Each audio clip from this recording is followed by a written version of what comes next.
Hello, I'm Jonathan Mason, and today we're looking at macronutrients as a whole. We have looked at proteins, carbohydrates and fats, and we have seen how each of them is important to our health. But most of all, we have seen that all of them are essential for our well-being. So to summarize, we've seen that proteins are the building blocks of our bodies. Our bodies cannot synthesize proteins, so they must be consumed. We cannot store them, so we either use them or we lose them. Proteins are found in both plants and animals, but the animals have the best quality of proteins. Plants are very poor at producing 4 essential proteins that we need. Proteins boost our metabolism, so they are very important if you're a very active person.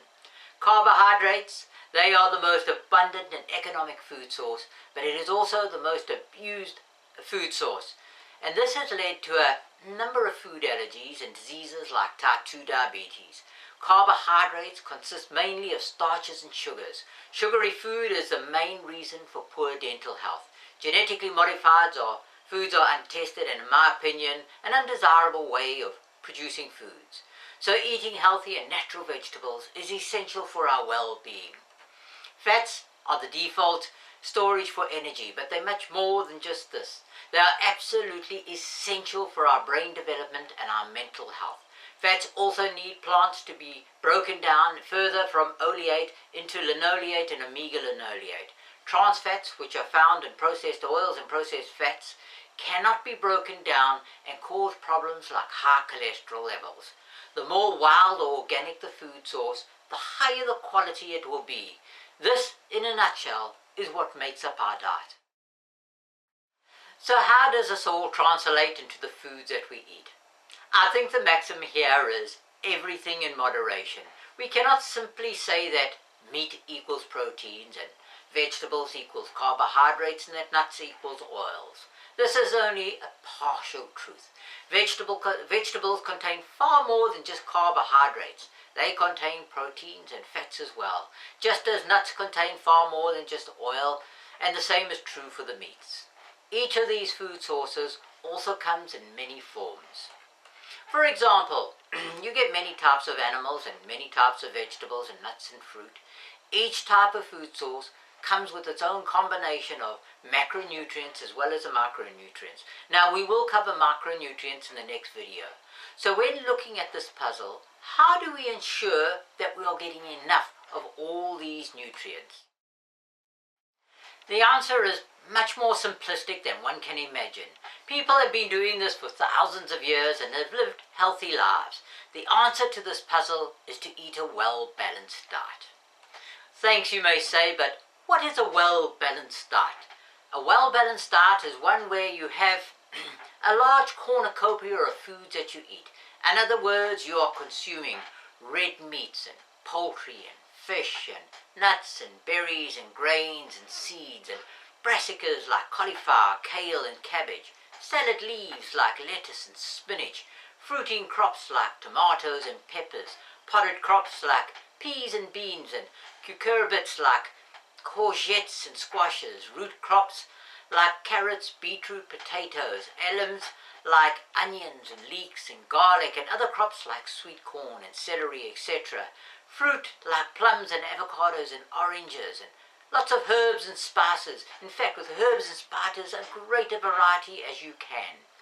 Now, this is a big variety of food, but it is something that is desirable to achieving a great health.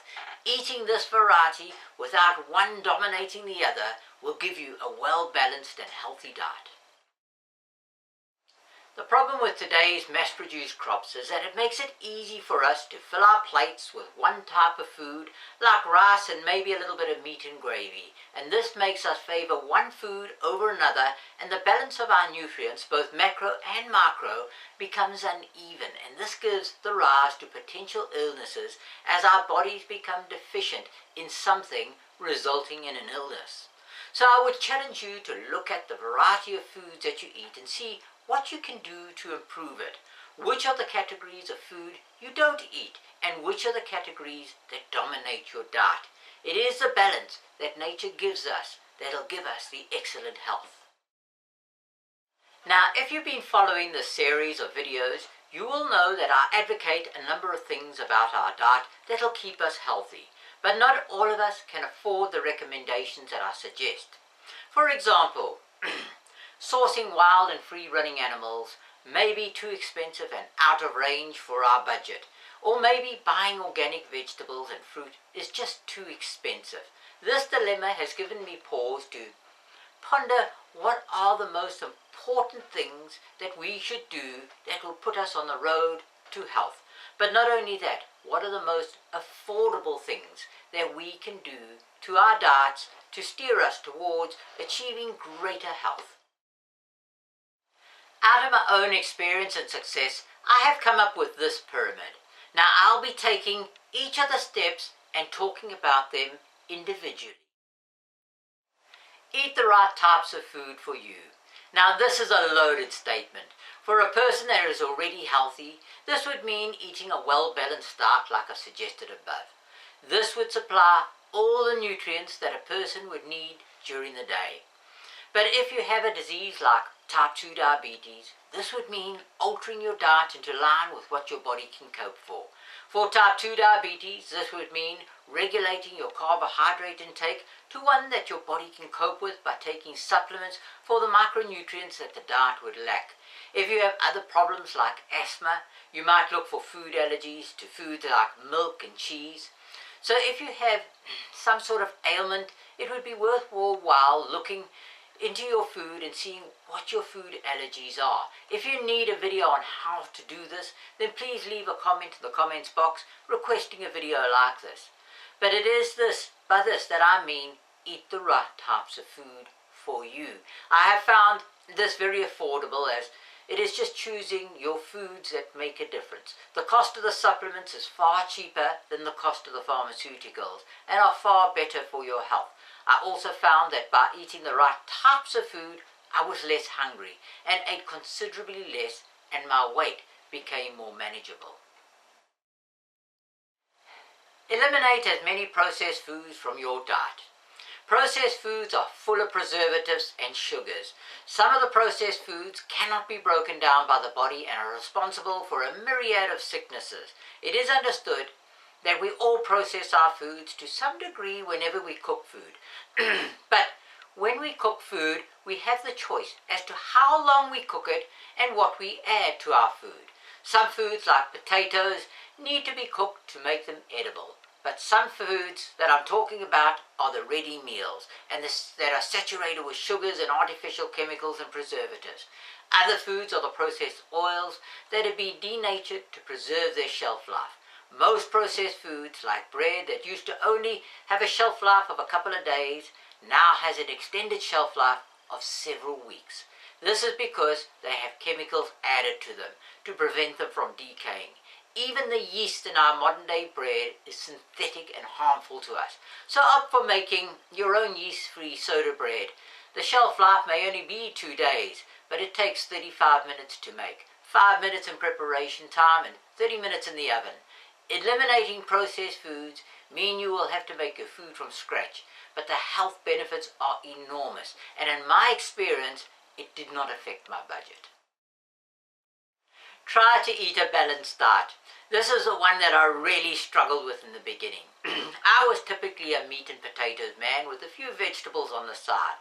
I struggled in the beginning to include the variety and still mentally accept it as a proper meal. But overcoming this was just a matter of discipline. I soon began to enjoy the variety. In fact, I now enjoy my meals far more than I ever did before. Financially, this did have an effect. I had to learn how much of each to buy and how often. Our pricing system is typically set up that if you buy more, you get it at a cheaper price. But I soon learned the joy of blanching and freezing food. This meant that some of the foods that I was going to cook, as opposed to eating raw, I could freeze it and use it at a later date. This minimized the financial impact and in my case, made it minor. Some foods that are not high in demand that cannot be ignored, like beef and lamb's liver, are relatively cheap as they are subject to supply and demand, whereas plants that you can choose to grow or not to grow are all subject to the farmer's choice. Eat as many organic and natural foods as you can. This level has the most impact on your budget, as sourcing these products can be expensive. In fact, it may double or triple your grocery bill. But all is not lost. If you have a garden, then try to grow your own. If you have a larger piece of land, it might be worth your while to have your own animals. Remember, the more free range and chemical free they are, the healthier your food will be. We will be healthier as we are what we eat. This is one of the big reasons that I grow a lot of my own vegetables. Growing your own can drastically bring down your potential bill, but in my case it prevented it from going up. Growing your own can be expensive, but if you are saving your own seed and making your own compost and making your own plant feed, and in my case it's a self-maintaining fish pond, this will make growing your own vegetables cheap and affordable. Plus, it will boost your health to a whole new level. If you are not into growing your own food and can afford it, then buy organic and free range. This pyramid is what I believe are the affordable steps that will have a definite impact on your health, both physically and mentally. Now, in my next video, I'll touch on the topic of micronutrients, what they are and where they come from. If you have type 2 diabetes, then please go to my website and view my free Reverse Type 2 Diabetes program. All the links are in the description box below. Have a wonderful day. Bye-bye.